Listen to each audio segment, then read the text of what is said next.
नमस्कार, मैं छाया सिंह एक बार फिर से आप सभी लोगों का स्वागत करती हूँ आपके अपने यूट्यूब चैनल छाया एफिलिएशन ज्ञान पे। जैसा कि आप सभी लोग जानते हैं कि हम लोग हॉस्पिटल एस्टैब्लिशमेंट से लेके कॉलेज अप्रूवल तक के जो भी डॉक्यूमेंटेशन प्रोसेस होते हैं उसमें कंसल्टेंसी का वर्क करते हैं और उसमें अपनी एक्सपर्ट गाइडेंस को प्रोवाइड करते हैं। तो जैसा कि जो मेरे प्रीवियस व्यूअर्स होंगे उनको पता होगा कि मैं कॉलेज और स्कूल्स लाइन से रिलेटेड जो भी लेटेस्ट अपडेट होती है या फिर कोई नया कोर्स होता है उसके बारे में प्रॉपर इन्फॉर्मेशन लाती हूँ कि जैसे उस कॉलेज को क्या कैसे खोलना है, उस खोलने के लिए क्या क्या बेसिक रिक्वायरमेंट है etc। तो जैसा कि आप लोगों को पता होगा कि नर्सिंग कॉलेज की सीरीज़ में मैं वीडियो बना रही थी। आज मैं नर्सिंग कॉलेज की सीरीज़ में वीडियो का जो टॉपिक रख रही हूँ वो रख रही हूँ पोस्ट बेसिक नर्सिंग कॉलेज कैसे खोलें। ये फ्रेश क्लाइंट्स के लिए ये कोर्स जिस टॉपिक में मैं वीडियो बना रही हूँ एप्लीकेबल नहीं होगा, बट ये उनके लिए ज़रूर समझ में आएगा उन लोगों को जिनका ऑलरेडी बीएससी नर्सिंग का कॉलेज चल रहा है। तो पोस्ट बेसिक नर्सिंग जैसे कि आप लोगों को नाम से ही पता चल गया होगा कि ये नर्सिंग के बाद का किए जाने बीएससी नर्सिंग कंप्लीट करने के बाद किए जाने वाला कोर्स है। तो इस कॉलेज को खोलने के लिए क्या क्या रिक्वायरमेंट होती है मैं उनका शॉर्ट्स में वीडियो बनाने की कोशिश कर रही हूँ। बहुत मिनिमम टू मिनिमम में मैं वीडियो को क्लोज करने की कोशिश करूँगी। तो सबसे पहले मैं आप लोगों को बता देती हूँ कि जैसा कि अन्य कोर्स में होता है कि हमें पहले स्टेट से परमिशन लेनी होती है इस कोर्स को खोलने के लिए, कोई भी कोर्स को खोलने के लिए नर्सिंग के जैसे DMLT, x-ray, physiotherapist, BSc nursing, ANM, GNM. इस कोर्स में थोड़ा सा ऑपोजिट होता है। सबसे फर्स्ट कंडीशन ये कि जो college already BSc nursing college चला रहे हैं आईएनसी अप्रूव्ड, ये नहीं कि स्टेट से अप्रूवल ले लिया और कॉलेज को चला रहे हैं तो वो पोस्ट बेसिक नर्सिंग के लिए अप्लाई करने के लिए एलिजिबल हो जाएंगे, ऐसा नहीं है। इसमें वही कॉलेज एलिजिबल होंगे जो पूर्व से बीएससी नर्सिंग कॉलेज जो कि आईएनसी अप्रूव्ड है चला रहे हैं। देन उसके बाद प्रोसीजर में जो सेकंड स्टेप हम ऐड ऑन करते हैं वो ये होता है कि हम अपने स्टेट को इन्फॉर्मेशन देते हैं कि we are eligible for applying BSc nursing post basic nursing institution. तो उस कंडीशन में हमें आईएनसी की ऑफिशियल वेबसाइट पे जाकर जो उनका कैलेंडर होता है उसके अकॉर्डिंग एक रिसिप्ट अप्लाई करनी होती है। रिसिप्ट अप्लाई करने का ये मतलब हुआ कि आईएनसी की वेबसाइट पे जब आप जाके देखेंगे तो वहाँ ईयरली कैलेंडर मेंशन होता है। उस कैलेंडर में मेंशन होता है किस कोर्स के लिए कब आपको फॉर्म भरना है। तो जनरली आईएनसी की ऑफिशियल वेबसाइट पे गाइडलाइन होती है, फॉर्म होता है, हमें वो फॉर्म डाउनलोड करना होता है पोस्ट बेसिक नर्सिंग के लिए। उस फॉर्म को भर के अटैच करके रिलेटेड डॉक्यूमेंट अटैच करके नर्सिंग काउंसिल को, इंडियन नर्सिंग काउंसिल को सबमिट करना होता है। देन उसके बाद इंडियन नर्सिंग काउंसिल इसमें आके इंस्पेक्शन करती है और जब इंस्पेक्शन की रिपोर्ट पॉजिटिव आ जाती है तो उसके बाद वो रिपोर्ट हमें स्टेट को देनी होती है या फिर अपनी यूनिवर्सिटी को देनी होती है। जैसा कि आप सभी लोग जानते हैं कि ये डिग्री कोर्स हो गया तो यूनिवर्सिटी भी इन्वॉल्व इसमें होती है या फिर राज्य की जो नर्सिंग काउंसिल है वहाँ पे हमें ये सारी चीज़ें ले जाके सबमिट करनी होती है, इंडियन नर्सिंग काउंसिल की रिपोर्ट और रिलेटेड डॉक्यूमेंट। देन उसके बाद स्टेट अपना इंस्पेक्शन करके आपको अप्रूवल दे देती है। तो ये मैंने अभी तक प्रक्रिया की बात किया अभी तक कि अप्लाई करते समय किन किन बातों का ध्यान देना चाहिए। जनरली प्रोसीजर थोड़ा डिफरेंट होता है पोस्ट बेसिक नर्सिंग का।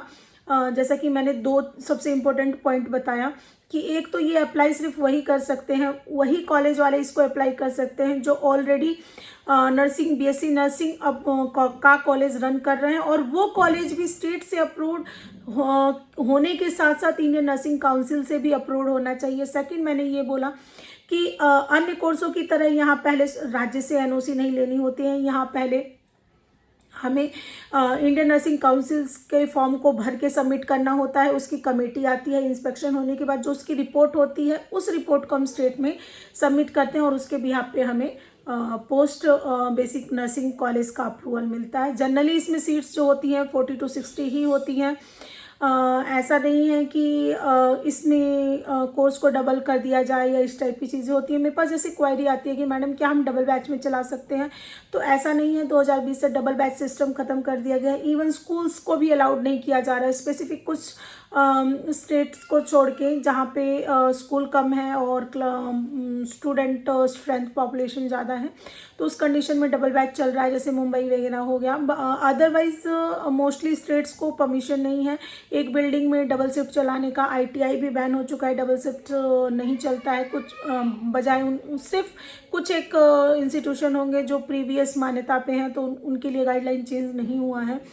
तो ओवरऑल यही है कि अगर 40 सीट का इंटेक मिल रहा है तो वो 40 सीट ही रहेगा। ऐसा नहीं है कि आपने डबल अप्लाई कर दिया, डबल फॉर्म भर दिया, डबल इंस्पेक्शन कमेटी की रिपोर्ट लगवा ली तो आपका 40 की जगह 80 हो जाएगा, ऐसा नहीं है, 40 ही रहेगा।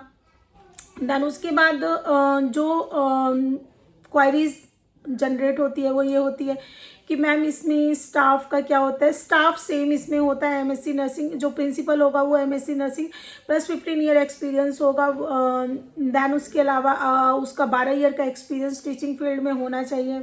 असिस्टेंट प्रोफेसर होते हैं जो कि एमएससी नर्सिंग 10 ईयर एक्सपीरियंस हो गए। तो इस टाइप का बेसिक बहुत कुछ नहीं होता है। अगर आपके पास एमबीबीएस है, क्योंकि इसमें हॉस्पिटल मैन्डेटरी है, हॉस्पिटल होगा ही होगा, क्योंकि BSc nursing college without hospital नहीं खोलेगा। तो एमबीबीएस भी इसमें एज ए स्टडी अगर चाहें तो चार्ज ले सकते हैं, बट मोस्टली डॉक्टर्स अपनी प्रोफाइल में बिजी होते हैं, वो लेक्चरर वगैरह नहीं बनना चाहते हैं। तो प्रेफरेंस जो होता है वो यही होता है कि MSc nursing plus 15 year experience को ही एज ए स्टाफ रखा जाए। अब जो बेसिक चीज़ें होती हैं, डॉक्यूमेंट क्या क्या लगेगा, तो डॉक्यूमेंट का इसमें कुछ नहीं होता है।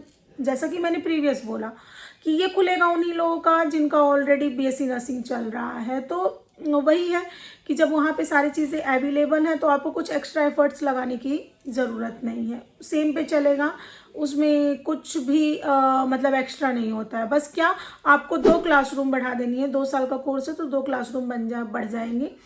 अब मोस्टली लोग मुझसे ये पूछते हैं कि मैम इसमें क्लास रूम्स का साइज़ क्या होता है। नर्सिंग का कोई भी कोर्स है, नर्सिंग के सारे कोर्सेज का रूम का साइज़ काफ़ी बड़ा है। 1050 स्क्वायर फीट के क्लासरूम है। लेक्चर हॉल बोलते हैं इसको 1050 के, क्योंकि ये कहीं ना कहीं एमबीबीएस के फॉर्मेट पे इम्प्लीमेंट करने की कोशिश की जा रही है हर एक राज्य के द्वारा। कोरोना की महामारी को देखने के बाद तो स्टैंडर्ड क्लास बनाया जा रहा है।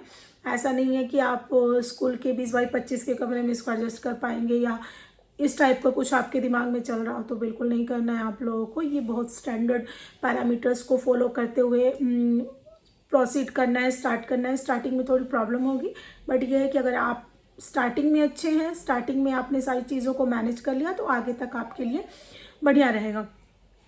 तो आज नर्सिंग कॉलेज की सीरीज़ में पोस्ट बेसिक नर्सिंग कॉलेज कैसे खोले उसके टॉपिक को भी मैंने क्लियर कर दिया। अगर आपको मेरी वीडियो अच्छी लगती है तो चैनल को लाइक शेयर सब्सक्राइब करना ना भूलें। ओवरऑल अगर आपके मन में कोई क्वायरी है किसी भी कोर्स से रिलेटेड, एजुकेशन सेक्टर में किसी भी कोर्स से रिलेटेड अगर कोई क्वायरी है तो आप मुझे कॉन्टैक्ट कर सकते हैं। धन्यवाद, नमस्कार।